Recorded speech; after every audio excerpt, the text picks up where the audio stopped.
আসসালামু আলাইকুম। রাতের শীর্ষ সংবাদে স্বাগত জানাচ্ছি আমি সুমনা সুমা। ক্ষমতায় এলে সবার আগে তিস্তা মহাপরিকল্পনা বাস্তবায়ন করবে বিএনপি, তারেক রহমান। জাল ভোট দিতে একটি দল বোরখা হিজাব প্রস্তুত রেখেছে। মহাখালীতে শিশু কিশোরদের মাঝে বই বিতরণ করলেন জুবাইদা রহমান। পানি বন্টনের এখনো কোনো সুরাহা দেয়নি ভারত, মির্জা ফখরুল। মাগুরায় রেশন নিয়ে বাড়ি ফেরার পথে পুলিশ সদস্যের মৃত্যু। বাংলাদেশকে মেধা ও প্রযুক্তি নির্ভর হিসেবে গড়ে তুলবে বিএনপি, সালাউদ্দিন। ঢাকার 2টি আসন অধিক ঝুঁকিপূর্ণ, সেনাবাহিনী। যমুনার সামনে পুলিশের উপর হামলার ঘটনায় 3 মামলা। ভিজিটর ভিসায় গিয়ে যুক্তরাষ্ট্রে কাজ করা যাবে না, মার্কিন দূতাবাস। বিএনপি প্রার্থী কাইয়ুমের প্রার্থিতা বাতিল চেয়ে এবার আপিল বিভাগে নাহিদ ইসলাম। খুলনায় বিএনপিকে সমর্থন দিচ্ছে মুসলিম লীগ।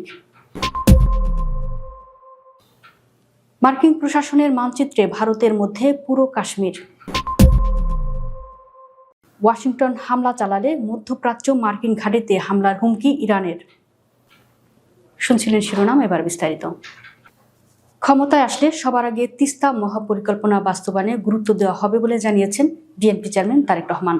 শনিবার বেলা 2:30টার দিকে নীলফামারী পৌরসভা মাঠে জেলা বিএনপির আয়োজিত নির্বাচনী জনসভায় প্রধান অতিথির বক্তব্যে একথা বলেন তিনি।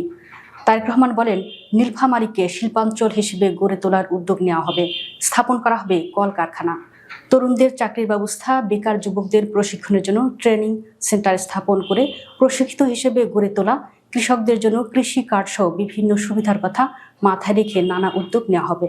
তিনি বলেন, 1971 সালের মহান স্বাধীনতা যুদ্ধে কোনো ধর্ম বর্ণ ছিল না, ঠিক 2024 সালের গণ অভ্যুত্থানে স্বৈরাচার পতনেও কোনো ধর্ম বর্ণ ছিল না।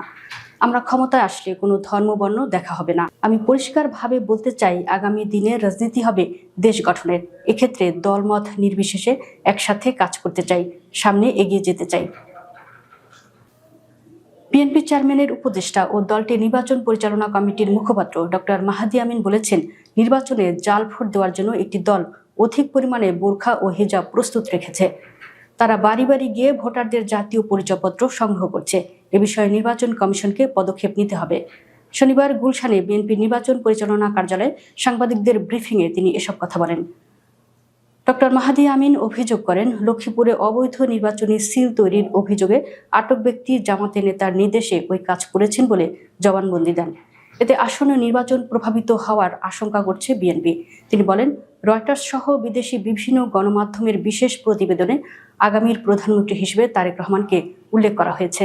বিএনপির চেয়ারম্যানের উপদেষ্টা বলেন, জাল ভোট রোধে নির্বাচন কমিশনকে পূর্ণ প্রশাসনিক সহযোগিতা দেওয়া সরকারের দায়িত্ব। ভোট কেন্দ্রে বোরখা বা হিজাব পরা ভোটারদের নারী কর্মকর্তাদের মাধ্যমে সঠিকভাবে পরিচয় যাচাইয়ের জন্য নির্বাচন কমিশনের নির্দেশনা কঠোরভাবে বাস্তবায়ন করতে হবে। ভাষা মাস উপলক্ষে রাজধানীর মহাখালী এলাকায় শিশু কিশোরদের মাঝে বই বিতরণ করেছেন জিয়াউর রহমান ফাউন্ডেশনের vice president doctor Zubaida Rahman. শনিবার দুপুরে করাইলের টিএনটি মহিলা কলেজ প্রাঙ্গণে এ কর্মসূচির আয়োজন করা হয়। অনুষ্ঠানে বস্তি এলাকার শিশুদের হাতে বই তুলে দেন তিনি। এ সময় শিশুদের সঙ্গে বিভিন্ন বিষয়ে কথা বলেন এবং নিয়মিত পড়াশোনায় মনোযোগী হওয়ার আহ্বান জানান। শিক্ষার মাধ্যমে নিজেদের ভবিষ্যৎ গড়ার পরামর্শ দেন তিনি। এর আগে সম্প্রতি ভাসানটেকের অগ্নিকাণ্ডে ক্ষতিগ্রস্ত পরিবারের মাঝে খাদ্য সামগ্রী বিতরণ কর্মসূচিতে অংশ নেন ডাক্তার জুবাইদা রহমান। একই দিনে করাইল এলাকায় আয়োজিত একটি বিশেষায়িত ফ্রি মেডিকেল ক্যাম্প ও ঔষধ বিতরণ কার্যক্রমও পরিদর্শন করেন তিনি। বিএনপির মহাসচিব মির্জা ফখরুল ইসলাম আলমগীর বলেছেন, ভারত পানি বন্টনে এখনো কোনো সুরাহা দেয়নি, অথচ আন্তর্জাতিক আইনে আছে প্রতিবেশী দেশকে ন্যায্য পানির হিস্সা দিতে হবে, তবুও তারা এটি দেয়নি। উপরন্তু আমরা যখন কথাবার্তা বলেছি তখন ভারত সরকারের পশ্চিমবঙ্গ সরকারের উপর দোষারোপ করে এড়িয়ে গেছে। আমরা সঠিক হিস্সা পেলে তিস্তা এভাবে মরে যেত না। আমাদের পার্টি থেকে মহাপরিকল্পনার কথা বলা হয়েছে।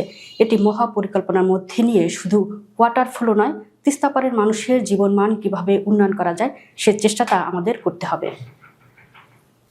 মাগুরার মোটরসাইকেলের সঙ্গে ট্রাকের সংঘর্ষে বাদশা মোড়ল নামে এক পুলিশ সদস্য নিহত হয়েছেন।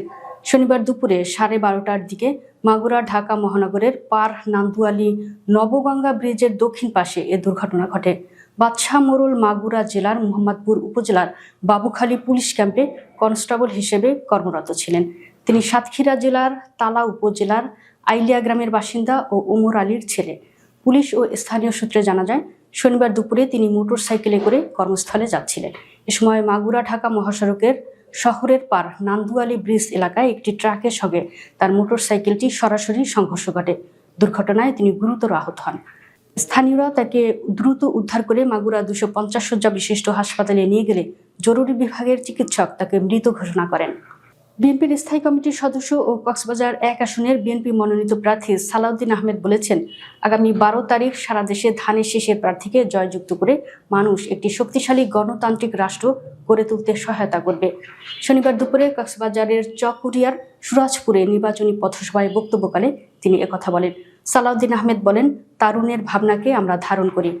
বাংলাদেশকে আমরা মেধা নির্ভর, জ্ঞান নির্ভর, প্রযুক্তি নির্ভর হিসেবে গড়ে তুলব। সে লক্ষ্যে বিএনপি বহু পরিকল্পনা হাতে নিয়েছে। তিনি আরো বলেন, শহীদ রাষ্ট্রপতি জিয়াউর রহমানের গৌরবময় উত্তরাধিকার আমরা, দেশনেত্রী বেগম খালেদা জিয়ার গণতান্ত্রিক সংগ্রামের উত্তরাধিকার আমরা, যিনি এদেশের মানুষের অধিকার আদায়ে সংগ্রাম করতে গিয়ে নিজের জীবন বিসর্জন দিয়েছেন। এই দল বাংলাদেশের ধারণ করে, এদেশের মানুষকে ধারণ করে।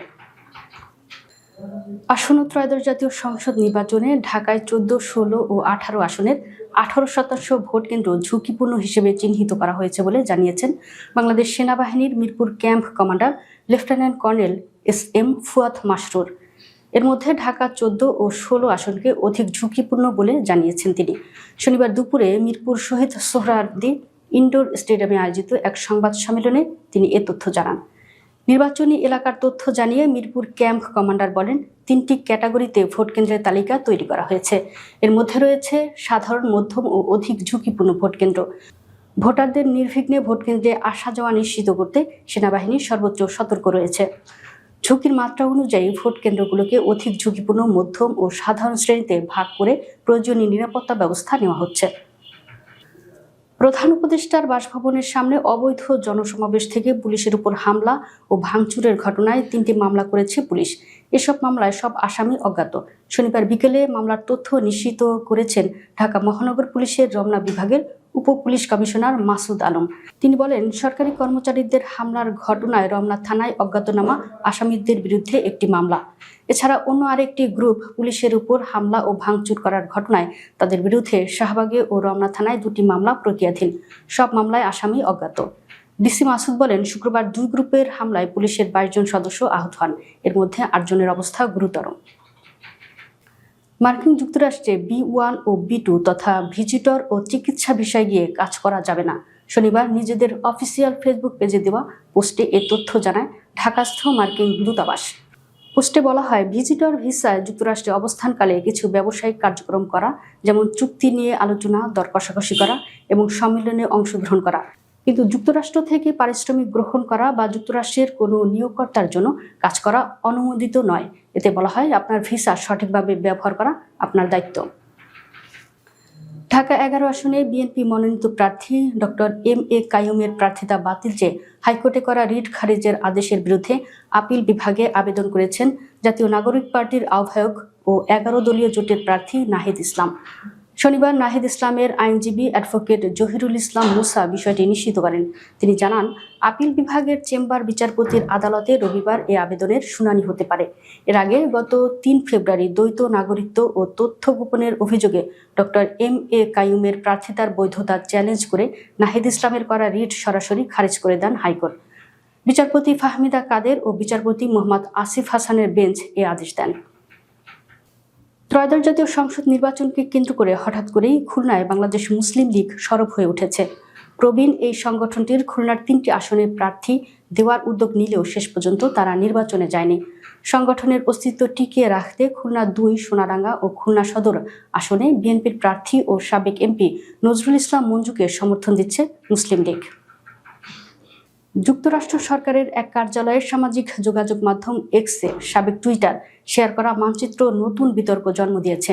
শনিবার নয়াদিল্লির সঙ্গে অন্তর্বর্তীকালীন বাণিজ্য সমঝোতার কথা জানাতে গিয়ে যুক্তরাষ্ট্রের প্রেসিডেন্ট ডোনাল্ড ট্রাম্পের প্রশাসন ভারতের যে মানচিত্র প্রকাশ করেছে তাতে পুরো কাশ্মীরকেই দেশটির অন্তর্গত দেখানো হয়েছে।